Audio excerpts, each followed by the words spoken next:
Kawempe Hudu Hussein alagidde Kyagulanyi na Amuriat obuteetantala kugendayo kunoonya kalulu. Ssentebe wa Kakiiko k'ebyokulonda amwanukudde teweeyingiza mirimu gyaffe. Tweyingiza mu bintu ebikwata ku kulonda.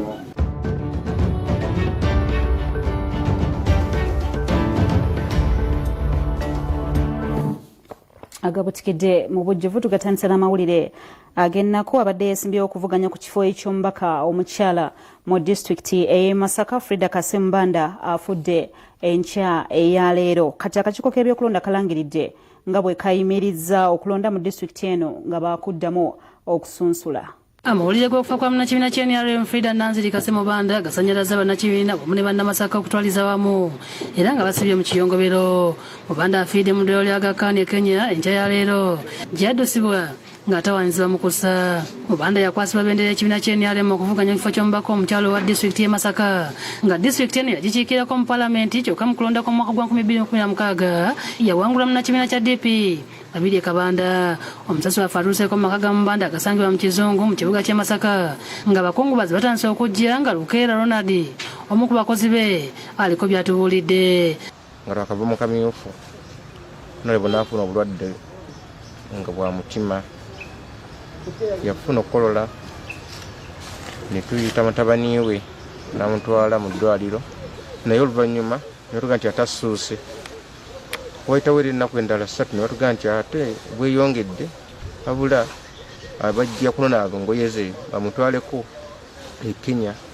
Abooluganda lwe bamwogeddeko ng'abadde mpagiruwaga mu famire yaabwe. Abadde atubeererawo mu famire ng'atulabirira mu buli nsonga yonna buli ekiba kiguddewo. Mubanda tufiiriddwa nnyo omubaka waffe ono abadde atuyamba mu bintu bingi ng'amanyi okuva ku muntu w'owansi. Ssekiwunga Charles abadde akulira kakuyege wa Mubanda ssaako omuyambi we Baale Mudasiru bamwogeddeko ng'abadde agatta abantu ate nga tatunulira nsimbi nga bannakibiina ky'NRM abalala. Abantu b'NRM abasinga beenoonyeza byabwe banoonya ssente. Ne Mubanda baddewo ku mutima gwa NRM gwennyini ng'olabira ddala nti obulumi ayagaliza ekibiina kye kya NRM atayagaliza n'abantu enkulaakulana.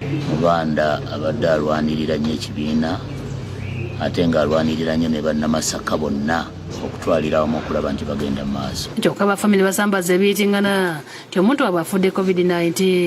Omubaka tafudde COVID. Kyemanyi ku Mubanda abadde afaayo nnyo eri obulamu bwe n'okumanya kiki. Mubanda yeekebeza COVID nga si COVID. Omubaka abadde atawaanyizibwa obulwadde bwa pneumonia kumala ekiseera kinene okuva emabega bwe bulwadde bwe obanyikiddwa.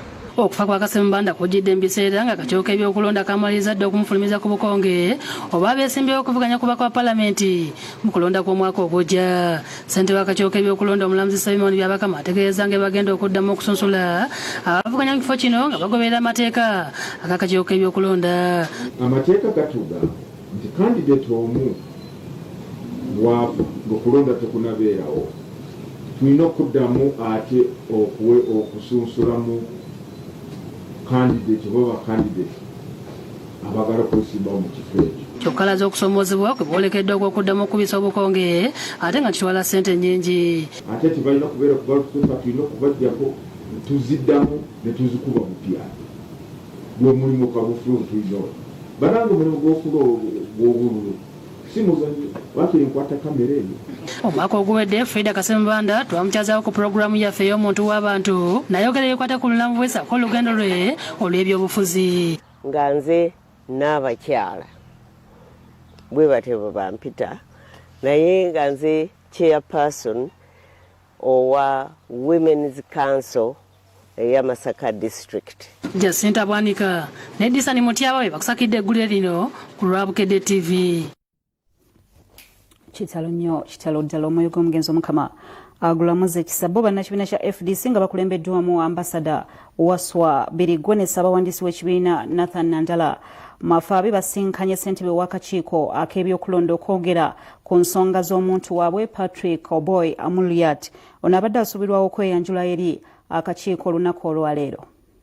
ebyokwerinda bikedde kunywezebwa ku kitebe ky'akakiiko ebyokulonda gye badde basuubira powa okulabikako ngono yakwatidde ekibiina kya FDC bendera okuvuganya ku bwapulezidenti. Kyokka powa Talabiseeko ng'akiikiriddwa ambasada Wasabiriggwa wamu ne ssaabawandiisi w'ekibiina ekyo Nathan Nandala Mafaabi beevumbye akafubo ne ssentebe w'akakiiko ebyokulonda omulamuzi Simon Byabakama akamaze essaawa nga 3. Kati tutandise kaweefube okulaba nti buli kandidate agondera ebiragiro era tujja kuba tubategeeza kyetukoze kyetusaddeyo. Oluvannyuma Birigwa abuulidde bannamawulire ebibadde mu kafubo nga biwa essuubi singa bisibwa mu nkola. Tusuubire nti banaamaliriza okubirabamu banaavaayo ne batubuulira ekituufu engeri ki gye tugenda kukolamu emirimu gyaffe.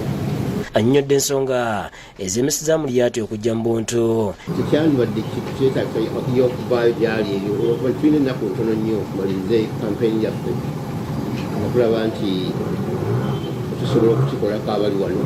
Ye Mafaabi yennyamidde olwagwayisa kyekubiira ali mu bitongole ebikuumaddembe. Ekabaale mwabirabye ejjinja yakola concert naye bano bamutya ndowooza kyoba olaba bagamba electoral commission ya NRM singa si ya NRM primary za NRM mazira bantu basemba kuki bali ku lines mulita oba ekalala oba kinga ba 1 to 1 lwaki tebabakwata naye bala baffe bakwata. Byabakama ayogedde ebituukiddwako nga Amuriat wakuddibwamu ku nnaku ze yasabye okubasisinkanirako. Enkyakakiiko akusisinkana abakuumaddembe buli bannabyafuzi ab'oludda obwabula gavumenti bebalumiriza okubakuba ekikono. Desan Mutyaba yakusakidde Green ku Kawempe TV.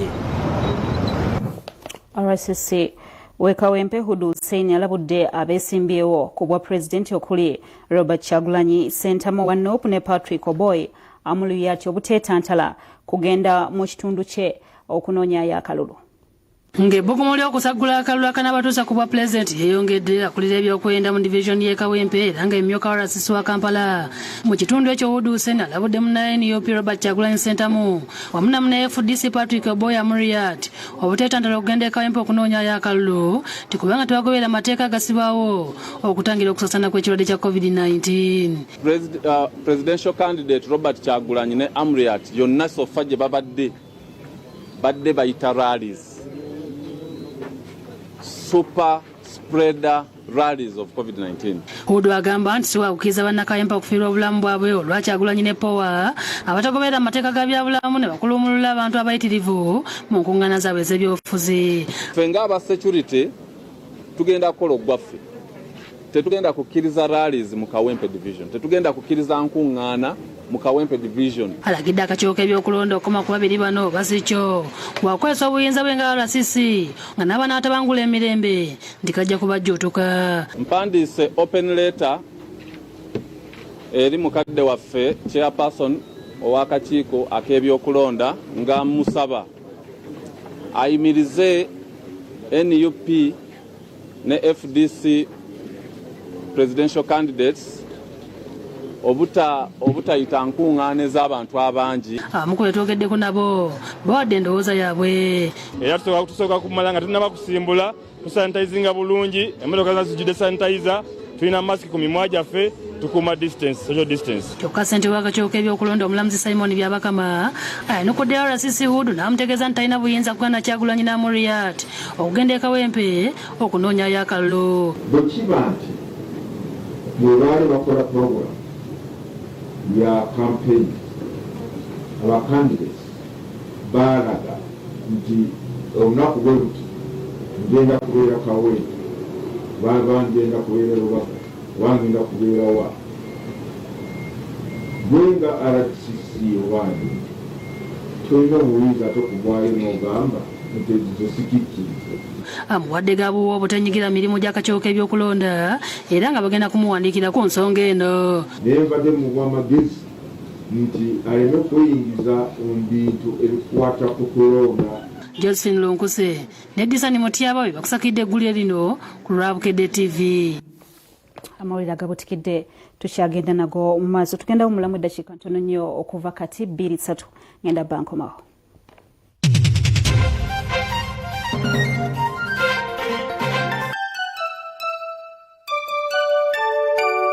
We wish you